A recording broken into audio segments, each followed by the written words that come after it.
Hola, bienvenidos a este nuevo video que es la segunda parte del tema de citoplasma celular o de la célula, y en este caso, en esta ocasión vamos a ver sobre los organelos no membranosos y sobre el citoesqueleto y también sobre la matriz citoplasmática. Y bueno, ya, ahora sí empecemos. Nada más recordarles que se suscriban y le den like al video. Bueno, pues habíamos dicho antes que el citoplasma celular era todo lo que estaba en la célula menos el núcleo. Entonces estaban los orgánulos que eran membranosos y no membranosos. En este video vamos a ver sobre los no membranosos.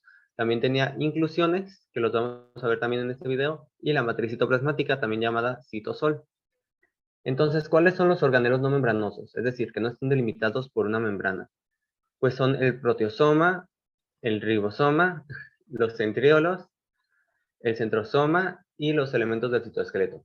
El proteosoma es un organelo que se encarga de degradar ciertas proteínas. El ribosoma produce proteínas. Los centriolos tienen diferentes funciones, pero pueden ser para formar el centro del centrosoma, o también pueden funcionar como cuerpos basales de los cilios.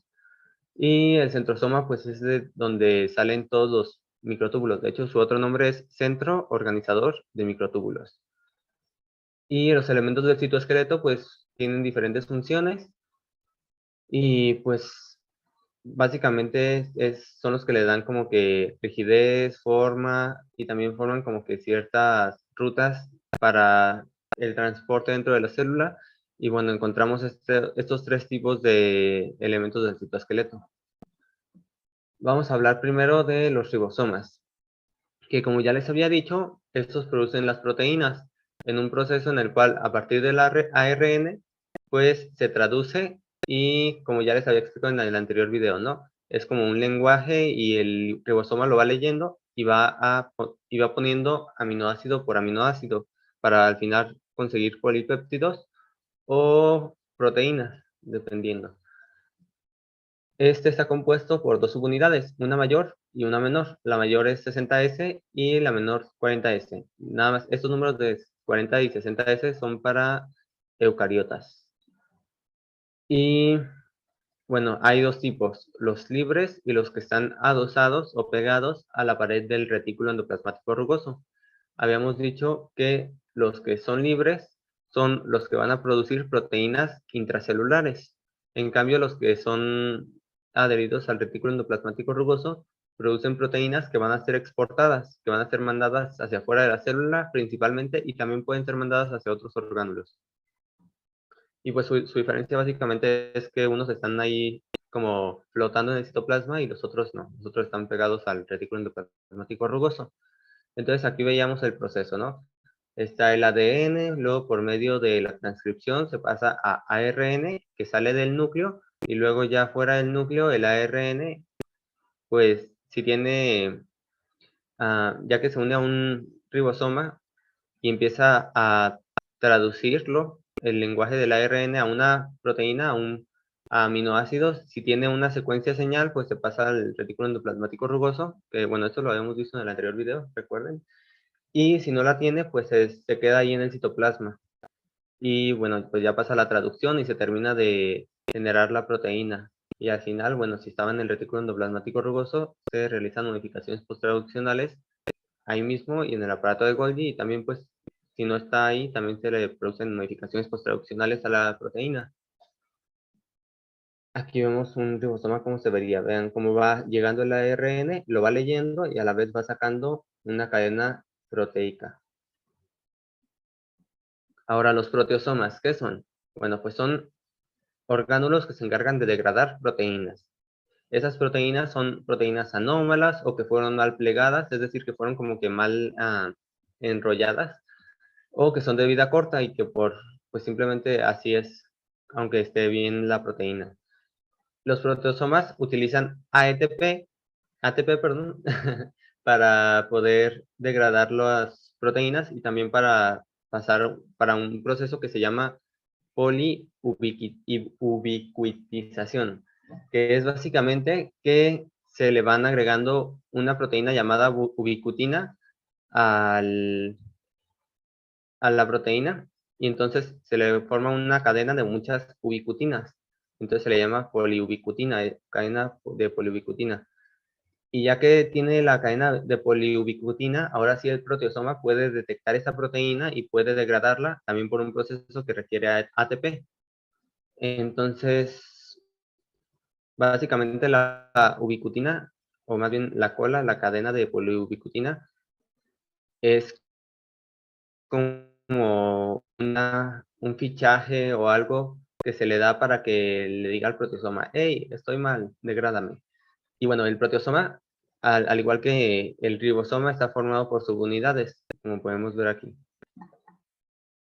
Ahora vamos a hablar del citoesqueleto. Bueno, habíamos dicho que tenemos los microtúbulos, que son como elementos huecos, los filamentos intermedios, que son elementos rígidos, y los filamentos de actina, que son pues más como flexibles y más delgados. De hecho, los puse en orden de cómo van como haciéndose más delgados. Los microtúbulos son los más gruesos y luego los intermedios, pues su nombre de intermedio es también porque son el elemento del citoesqueleto intermedio entre microtúbulos y filamentos de actina, y luego los filamentos de actina son los más delgados. De hecho, de ahí reciben otro nombre que, bueno, dependiendo de la literatura, de en qué libro lo lean, puede ser filamentos de actina o le pueden dar otro nombre que ahorita lo vamos a ver. Los microtúbulos son polímeros de tubulina. La proteína que los forma es la tubulina. Aquí vemos, vean, cómo son muchas tubulinas. Estos son huecos y rígidos. Y bueno, yo lo relaciono con un popote, por ejemplo, que es así como hueco y es rígido. Y estos pueden desensamblarse y ensamblarse rápidamente en un proceso que se llama inestabilidad dinámica. Es decir, de hecho se relaciona o se hace una como alusión, una comparación con la lengua de un camaleón, porque de repente se polimeriza y se forma un microtúbulo bien largo y ya después de pronto se despolimeriza y se acorta. Y bueno, una vez que se une a ciertas proteínas o que recibe cierta estabilización, que se llama estabilización selectiva, se altera esa inestabilidad dinámica, que es una propiedad de los microtúbulos, y bueno, pues se estabiliza de cierta manera. Bueno, los microtúbulos, la mayoría de los microtúbulos en la célula salen del centro organizador de microtúbulos. ¿Se acuerdan que lo habíamos visto, no? El centrosoma, así se abrevia por sus siglas en inglés. Y bueno, este está cerca del núcleo, entonces cerca del núcleo salen todos los microtúbulos hacia la periferia de la célula y así se le da como cierta estructura. Tenemos que los microtúbulos tienen un extremo positivo, que es el extremo en crecimiento, es decir, sería este, y el extremo negativo, que es el sin crecimiento, que sería como la raíz, digámoslo así. Por ejemplo, el extremo negativo sin crecimiento sería el que está pegado al centro organizador de microtúbulos, y el que está en crecimiento sería el que va hacia la periferia. Entonces, acuérdense, los microtúbulos relaciónenlos en su forma con un popote, y recuerden mucho eso de que se pueden estar polimerizando o ensamblando y desensamblando. Las funciones de los microtúbulos en la célula son variadas y está implicado en diferentes cosas como el transporte vesicular intracelular, que de hecho ahorita tengo una diapositiva en la cual les voy a enseñar algunas proteínas motoras que utilizan los microtúbulos para mover vesículas, literalmente, vean, aquí se ven. Luego tenemos también el movimiento de los cilios y los flagelos. Los cilios y los flagelos, que son como protusiones que tienen ciertas células, están hechos de justamente microtúbulos. Por ejemplo, los flagelos serían en los espermatozoides, ¿no? Y los cilios serían en ciertas células de tejido epitelial que los vamos a ver después. Entonces tienen así como un núcleo de microtúbulos. Luego también tenemos una función muy importante que es el movimiento de los cromosomas en la mitosis y la meiosis, es decir, en la división celular. Los cromosomas los alinean al centro y ya que están alineados al centro, los jalan para dividirlos por mitades y dar material genético igual a cada célula hija. Esto lo vamos a ver más en el capítulo de núcleo. Y bueno, luego también otra función es darle forma a la célula, y esa no es su función principal ni es su función esencial, pero también están implicados en la elongación y migración celular, aunque esto es más de los filamentos de actina.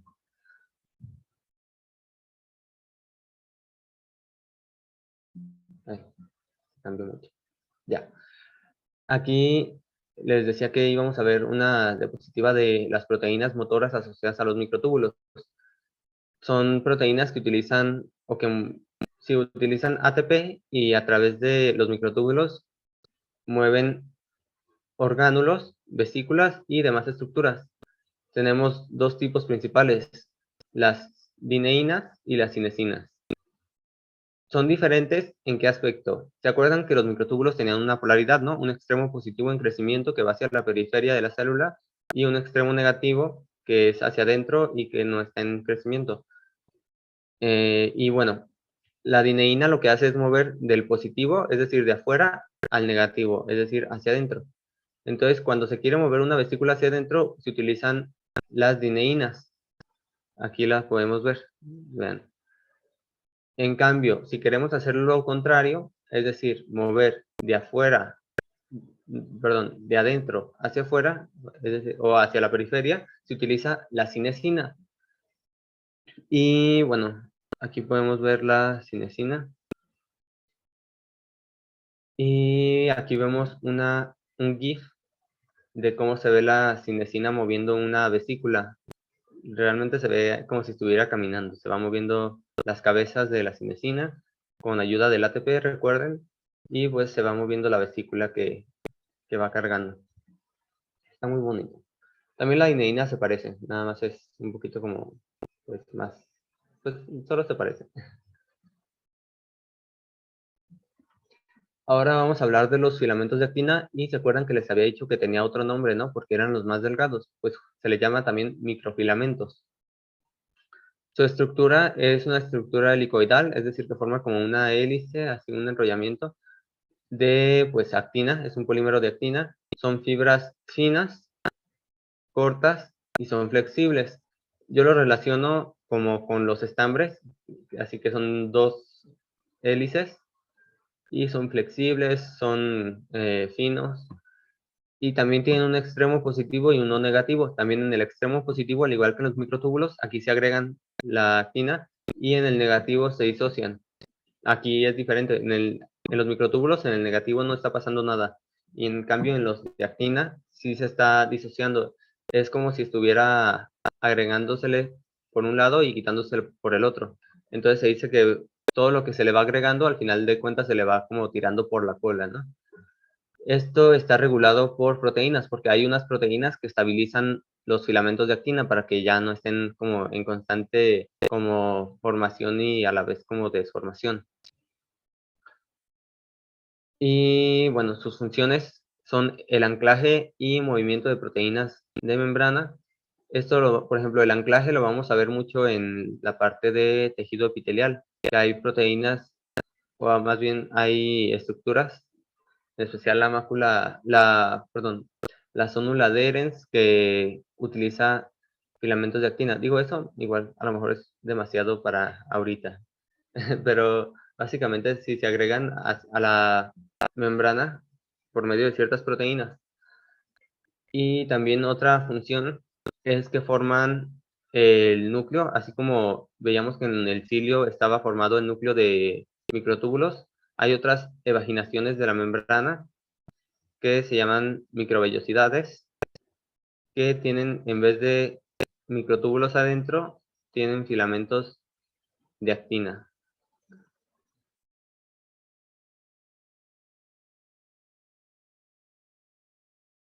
Y bueno, también está implicado en otras evaginaciones. Por ejemplo, ¿se acuerdan que habíamos visto que en la fagocitosis se sacaban como unos bracitos para poder capturar el antígeno o lo que sea que se fuera a consumir?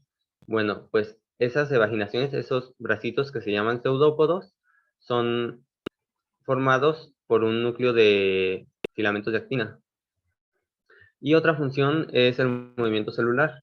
Saca por medio de una como protusión la célula, de tenerla como así, se pasa a tener una protusión como así, y luego la parte de acá se jala hacia acá. Recuerden que las proteínas, que los filamentos de actina tienen un como extremo que va como creciendo y otro que se va quitando, ¿no? Entonces, si teníamos el extremo que iba creciendo hacia este lado, pues poco a poco la célula, si son un montón de filamentos de actina, poco a poco la célula se va a ir moviendo hacia ese lado, porque se van a ir agregando más hacia acá y se van a ir quitando los de este lado. Esa es una manera en la cual se da un movimiento celular. Entonces, acuérdense, los filamentos de actina relaciónenlo mucho con la forma de las como hebras de ciertos listones o cordones. Y acuérdense también de que tienen esta como propiedad de ser como una culebrita que va comiendo y que va desechando. Y pues sus funciones. Ahora, los filamentos intermedios son un poquito más difíciles de comprender, sobre todo porque no es una cosa en específico, sino que es un grupo diverso de filamentos que como que entran en esa característica y se dice que son tejido específicos porque no están en todas las células por igual, sino que hay unas células específicas que tienen cierto tipo de filamento y hay otras células que tienen otros tipos de filamentos intermedios. Lo que sí tienen todo el grupo en común es que son estructuras estables, fuertes y no polares. ¿A qué se refiere esto de no polares? Pues que no tienen polaridad, es decir, que no tienen un extremo positivo y uno negativo, al igual que los microtúbulos y los filamentos de actina. Entonces son más estables y rígidos. Sobre todo eso es lo importante de los filamentos intermedios. Y como les decía, es un grupo que está conformado principalmente por 6 clases. Y bueno, no tiene caso que les mencione las 6 clases, pero por ejemplo, la 1 y la 2 se refiere a las queratinas. Por ejemplo, el cabello tiene queratinas, que son filamentos intermedios, que son, creo que son las queratinas duras, las que forman los cabellos. Y también otros epitelios tienen queratinas. Y pues sí, básicamente son diferentes funciones. Por ejemplo, tenemos también los neurofilamentos, las lamininas. Los neurofilamentos pues están en los axones. Luego las lamininas están en una cosa de la lámina nuclear, que lo vamos a ver en el tema del núcleo. Y bueno, pues una otra cosa importante, como les había dicho, pues son estructuras estables, es decir, que estos no se están polimerizando y despolimerizando, que no se están formando y desformando, estos se forman y así se quedan. Y bueno, pues sus funciones, como se imaginarán, son muy diversas porque es un grupo diverso. Sus funciones está, por ejemplo, la lámina nuclear, como les decía, de las lamininas. Luego está la distribución de la cromatina porque, bueno, tiene que ver con la interacción de la lámina nuclear. La expresión génica, que también tiene que ver con la interacción con la lámina nuclear. La arquitectura de la célula, porque recuerden que pues, son la parte como estable y fuerte. La adhesión, porque muchas células, por ejemplo las epiteliales, tienen ciertas proteínas o ciertos complejos que se unen a los filamentos intermedios. Y también la señalización celular. Y bueno, hay muchas otras funciones más, ¿verdad? Dependiendo de la clase de la que se esté hablando. Ahora ya vamos a hablar de los centriolos. Los centriolos son estructuras formadas por microtúbulos. Son 9 tripletes, es decir, son 9 tercios, como podemos ver aquí. 3, 3, 3, son 1, 2, 3, 4, 5, 6, 7, 8, 9. Estos centriolos están presentes en el centro organizador de microtúbulos, en el cual forman como el núcleo de este, y también los cuerpos basales de los cilios. Forman así como en la parte de abajito, antes de que salga la protrusión del cilio, está esto que es como, se le denomina cuerpo basal. Después lo van a entender mejor cuando veamos o cuando saque el tejido de tejido epitelial. El video del tejido epitelial. Y pues sí, básicamente son importantes en los cilios, los flagelos y el centro organizador de microtúbulos. Ahorita vamos a ver más del centro organizador de microtúbulos. Aquí también podemos ver una imagen de cómo se ven los 9 tripletes. Y no sé ustedes qué vean aquí, pero yo veo claramente, o sea, es como un popote, bueno, no tal cual un popote, pero como un cilindro formado de popotes, ¿no? Que habíamos dicho que era como la comparación de los microtúbulos. Entonces, así se vería un centriolo si lo convirtiéramos en una manualidad de ideas en 5 minutos.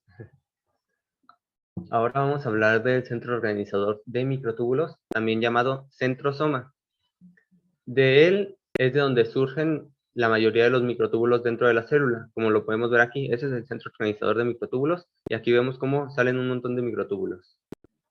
Este está pegado al núcleo, al aparato de Golgi, al retículo endoplasmático rugoso, y pues básicamente esa es su mayor función, organizar los microtúbulos.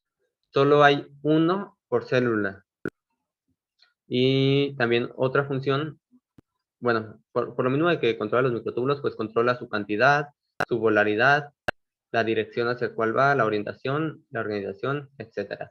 Y otra función muy, muy importante es la formación del uso mitótico.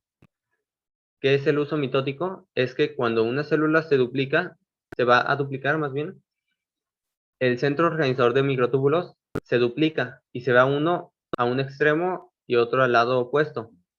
Y entonces, desde ahí sacan un complejo de un montón de microtúbulos que van unos hacia el núcleo y otros hacia la periferia, a lo cual se le denomina uso mitótico. Básicamente el uso mitótico son los microtúbulos que sacan los centrosomas cuando se va a hacer una división celular.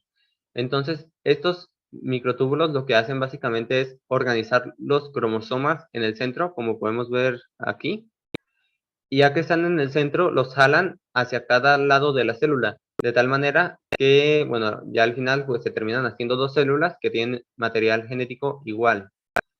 Literalmente cortan los cromosomas a la mitad. ¿Y qué más? Pues básicamente esto es todo de... y como les había dicho, ¿se acuerdan que habíamos visto los centriolos hace ratito, no? Que eran formados también por microtúbulos. Y bueno, los centriolos forman una parte muy importante del centrosoma o del centro organizador de microtúbulos, porque estos forman como la parte central, como lo podemos ver aquí. Se ponen en una disposición como en L, como lo podemos ver. Ay, Dios, no se ve. Así. En L, y a partir de eso se forma pues todo el centro organizador de microtúbulos. Digo, no es lo único que lo forma, también hay otras cosas que están adheridos a los centriolos. También están los anillos de tubulina Y, que a partir de eso se forman como ya los microtúbulos, y otras cosas más.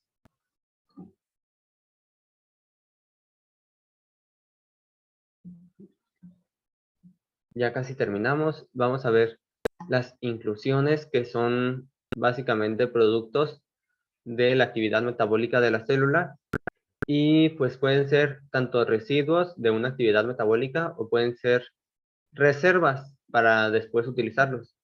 Encontramos lipofusina, glucógeno, lípidos y cristales. La lipofusina pues es un pigmento que se le va como que dejando a la célula, se le denomina también pigmento de desgaste. Se ve en el microscopio y tiene que ver con la vejez de la célula, con su actividad metabólica, con el estrés que tuvo. Luego, eso no es tan importante que se lo aprendan, porque, pues sí, no. Luego, aunque sí es muy notorio, es de los pocos, como, de las pocas inclusiones que son muy notorias en el microscopio. Luego tenemos el glucógeno. El glucógeno no es muy visible, de hecho, creo que no se ve en el microscopio óptico. Esta microscopía es de microscopio electrónico. El microscopio óptico es el que se ve como estas, y el microscopio electrónico es una cosa muy diferente. Entonces, el glucógeno es una forma en la cual la célula almacena glucosa. Entonces se tiene como ahí una como ruedita de glucosa polimerizada, y cuando se necesita, pues se van como cortando pedacitos de glucosa y se van liberando para pues producir energía, para tener energía. Entonces son básicamente glucosa de reserva. Luego tenemos las inclusiones lipídicas, que son muy, muy notorias cuando una célula la tiene.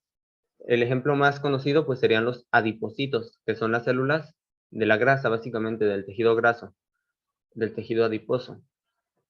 Tienen una inclusión lipídica tan grande que abarca básicamente todo el citoplasma, y el núcleo lo avienta hacia la periferia, como lo podemos ver aquí. Esta es una célula. y este sería el núcleo. Y toda esta cosa vacía es una gota lipídica, una inclusión lipídica. Tenemos otros tejidos, otras células que también tienen inclusiones lipídicas, pero los adipocitos son los más conocidos, los más fáciles de reconocer.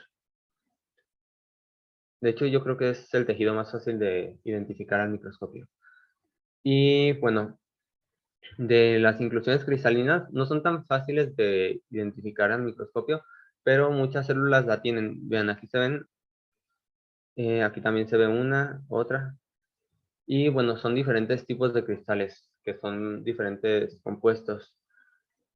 Les digo que no es tan fácil de verlos porque, como pueden ver aquí, pues es un aumento demasiado grande, pero eso no siempre se puede apreciar en un microscopio, a lo mejor en un objetivo de 40x.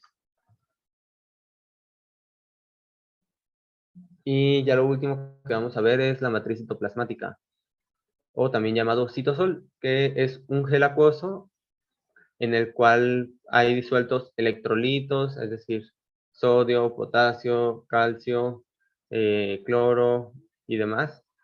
Hay metabolitos, ARN y otros compuestos más. En este medio, que funciona como amortiguador, están suspendidos de cierta manera pues todos los componentes de la célula, y en él además ocurren reacciones.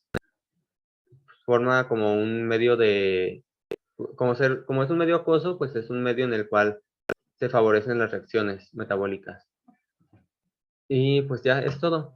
Espero les haya ayudado, les haya gustado. Suscríbanse, denle me gusta si les gustó. Activen la campana si quieren seguir sabiendo cuando subo un nuevo video. Si es que subo nuevo. No, sí voy a subir nuevos videos. ¿Qué más? Pues dejen sus comentarios, sus recomendaciones, sus agradecimientos, dudas, cualquier cosa lo pueden dejar en los comentarios. Y voy a intentar responderlo lo más rápido posible. Y pues ya. No sé cuándo vayas a subir el capítulo de núcleo. Probablemente me tarde mucho porque voy a estar muy ocupado estos meses. Entonces, bueno, voy a hacer lo posible. Pero ya sería todo. Bye.